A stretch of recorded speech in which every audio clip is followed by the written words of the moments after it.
This is the Stronghold Digital Mining Daily Update. Today's Tuesday, August 15th, 2023. So yesterday, we alluded to the fact that our data centers are what really help make us an extreme levered play on Bitcoin. So let's follow up on that. If we had no data centers, we'd really have nothing whatsoever to do with Bitcoin.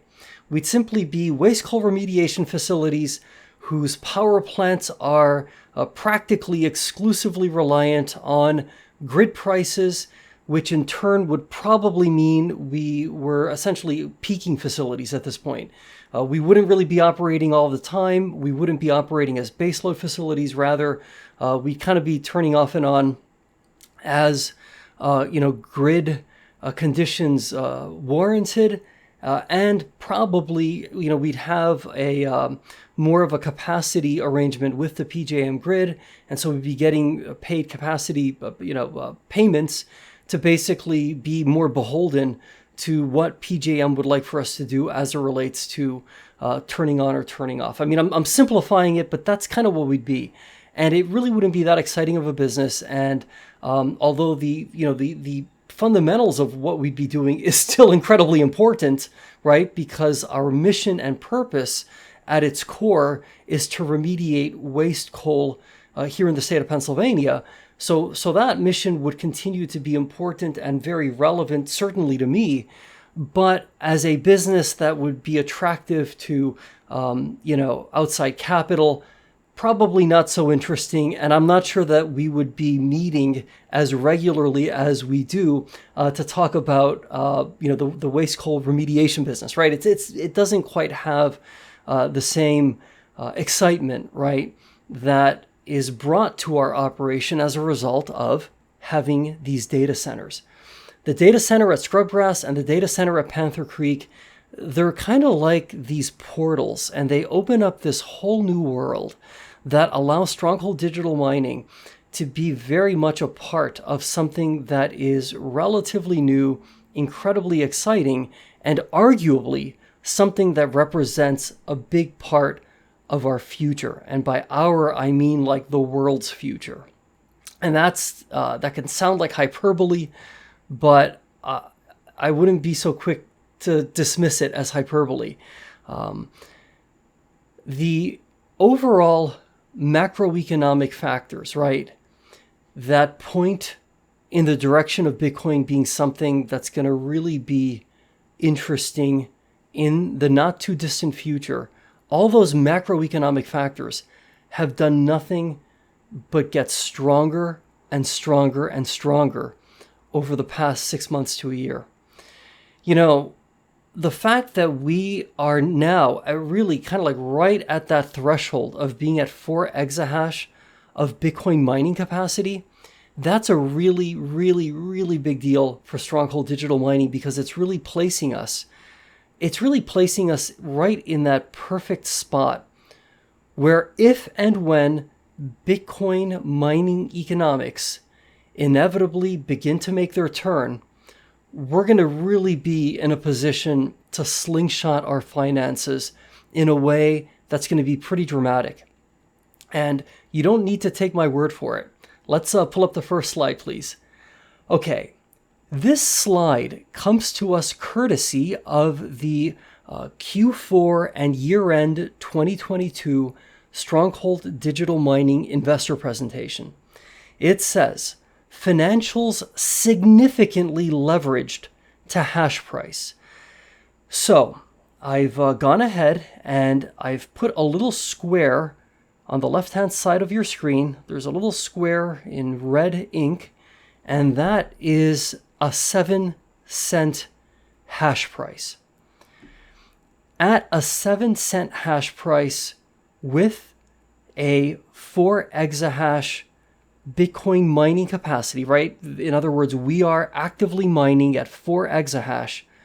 Our next 12 months of revenue would approach $94 million.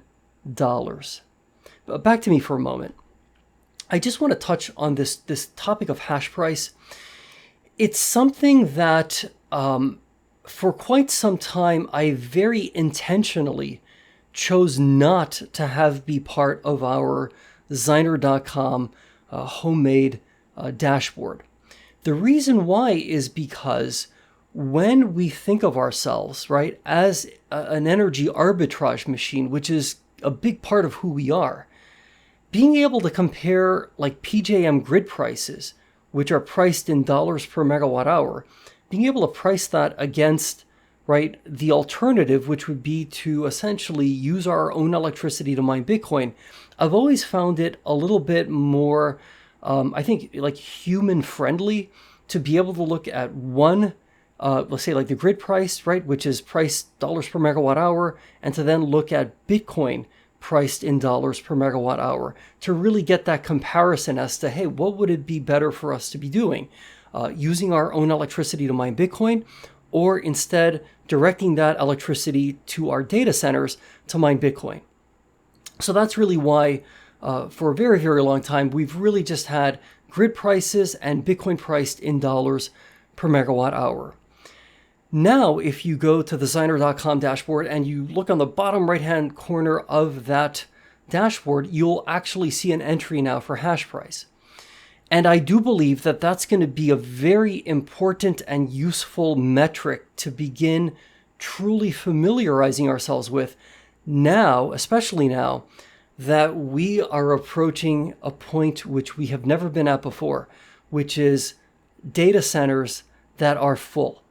Like it's like surreal to think that we've never before in our history ever been at a point where every single energized slot in our data centers are occupied. There are Bitcoin mining machines in there doing what they do.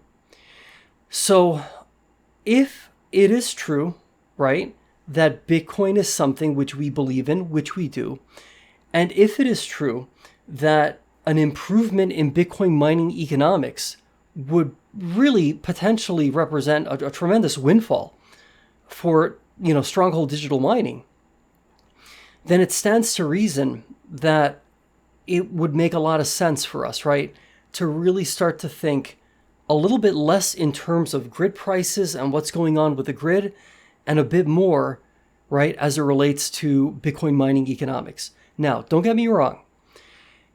Selling electricity to the grid represents an incredible differentiating opportunity for Stronghold Digital Mining.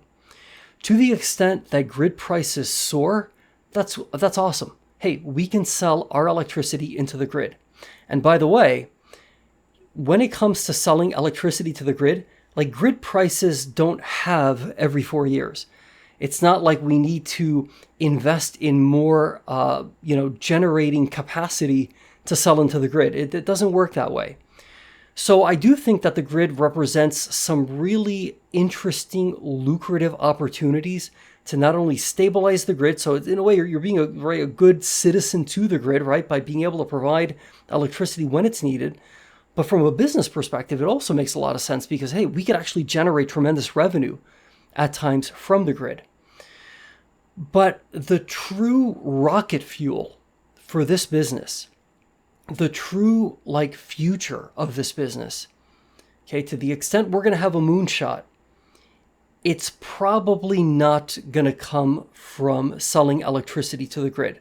Okay, that might be really great to help stabilize things, generate pockets of useful revenue here and there, and that could be very lucrative and really helpful.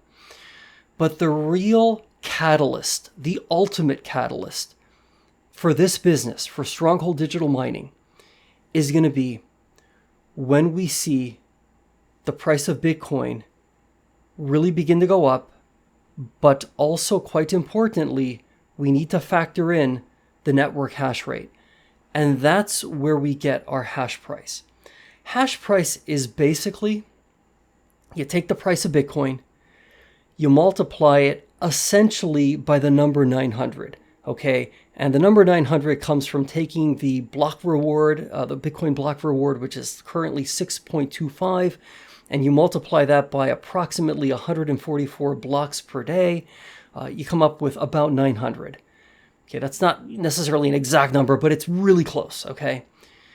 So take the current price of Bitcoin, multiply it by 900, and then you divide it by the network hash rate. So let's say the network hash rate is 400 exahash, then you have to divide the Bitcoin price multiplied by the number 900 by 400 million, because 400 exahash is essentially 400 million terahashes. So when you do that, you actually get what we refer to as a hash price. Now, the good news is you don't have to do that every time you want to figure this out. If you just go to Zyner.com, you'll see the hash price at any given point in time in the bottom right-hand corner of the dashboard. And that's why I did it. I don't want to have to compute this all the time either. And I want to be able to look at the hash price in the grander context of some of our other key revenue inputs and stuff like that, and our stock price and everything else. So that's why I just like going to my own dashboard, right? It's something that, hey, I created, but it's really for the community, and I think we all benefit from it. So let's go back to that slide now that we have maybe a little bit more context. All right, so pull up the slide one more time, please. Okay. So look on the right-hand side of the slide now, where it says next 12 months adjusted EBITDA. Okay, this is in millions of dollars. So once again, I have the number, I sort of have that 4 exahash threshold highlighted there at the bottom. Just to keep it simple, we'll stick with the 7-cent hash price. We'd be looking at around $19 million in positive adjusted EBITDA. Now, that's at a 7-cent hash price. If you continue to scan to the right and you see, okay, what happens if the hash price is 8 cents or 9 cents or 10 cents? What you really begin to see is really like a runaway, in a good way, like a runaway amount of positive adjusted EBITDA. Okay, back to me, please. I'm trying not to get too deep into math. I know sometimes we do get into the math, but hopefully just with that simple representation and kind of what we've talked about, I hope it seems a bit more clear now exactly why we are so heavily leveraged. It's like we're an extreme levered play on Bitcoin. And that's why. That slide that I just showed you is exactly why. Because as we get sustainable hash prices, and by the way, Bitcoin mining economics lately haven't been great. They really haven't been, okay? They've been much better than they were at the end of 2022 and at the very beginning of the year, but they're not exceptional. You know what I'm trying to get at? So that's why this is so incredibly important and relevant, because here, for fun, let's just look up right now. I'm just going to go to Zyner.com. Let's just see what the hash price is right this moment. If I can type, okay, here it is. All right, so the current hash price right now is essentially 5.8 cents. So remember, this hash price, this isn't like, hey man, Stronghold Digital Mining is doing something wrong. We goofed something up. No. This is just, these are current Bitcoin mining economics that every single company in the publicly traded and non-publicly traded Bitcoin mining ecosystem has to contend with, okay? So we right now are at 5.8 cents. That's the hash price. So this is why, right, that the halving is scheduled to occur probably sometime at the end of April, maybe early May. So we've got 8 full months between now and then, okay?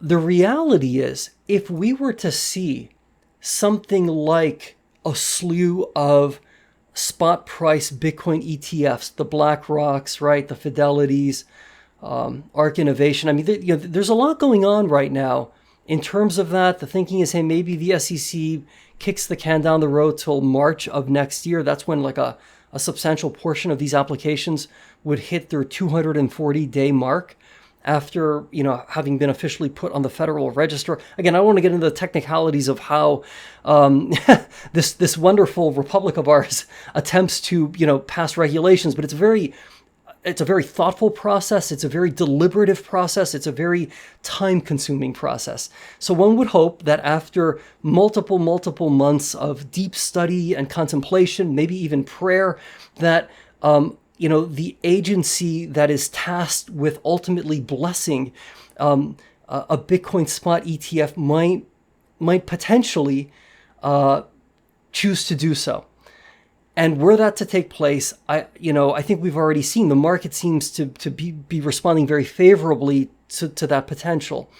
So maybe we see something that happens before 240 days. Maybe there's an epiphany, right?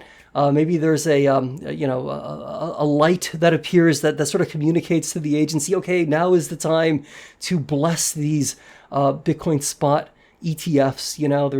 There's nothing nefarious about them. They're not evil. They're not bad. People, right, should have arguably the freedom, right, in the land of the free, right? They should have the freedom to put their money, right, money that they have, right, into a spot Bitcoin ETF of their choosing. So one would hope, right? I have great hope, great expectations, but again, it's a very deliberative, thoughtful process, and we have no control over that. No publicly traded Bitcoin mining company has control over that. But that is a arguably really huge catalyst that's kind of waiting in the wings. And you never know, right? There's a lot of other stuff going on economically that could, at any given point in time, I think it's just a matter of some mindset shifts occurring, and you could see a stampede of money coming into Bitcoin sometime between now and the halving. And that type of event would arguably lift the publicly traded Bitcoin mining sector by a lot. So this is why we are so, hopefully now it all kind of makes sense. And if not, I apologize. But I hope that I've been able to communicate why we are so levered to Bitcoin. We are, at this point, it's not even, hey, what are grid prices doing? No, that's not going to be our future, really. It never was going to be our future. That's why we as a company, right, we started really, Stronghold Digital Mining as a company started really shifting its focus to Bitcoin. And so that's where we place our hope. That's where we place our faith, right? And that's where we derive a great deal of our optimism. So on that note, let's stay positive, let's be great, and we'll see each other again tomorrow.